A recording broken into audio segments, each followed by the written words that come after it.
Hello, welcome back to the channel. Today, we're diving straight into how to create custom filters in Todoist. First things first, make sure you've got Todoist open and you're logged in. From there, head over to the top right corner of the screen where you'll see the Filters option. Click on it. The reason we do this is because filters are the key to organizing and viewing your tasks based on specific criteria, saving you time and effort. Now that we've done that, you'll see a plus sign. Click on it to start creating a new filter. You'll be prompted to name your filter and define your criteria. Let me explain why this matters. With filters, you can customize how you view your tasks. For instance, you can create a filter to show only tasks that are due in the next 7 days.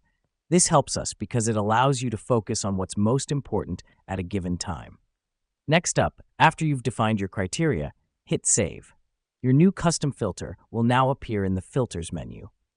The brilliance of this step is that it allows you to easily access your custom filter whenever you need it. To wrap things up, creating custom filters in Todoist is not just about organization.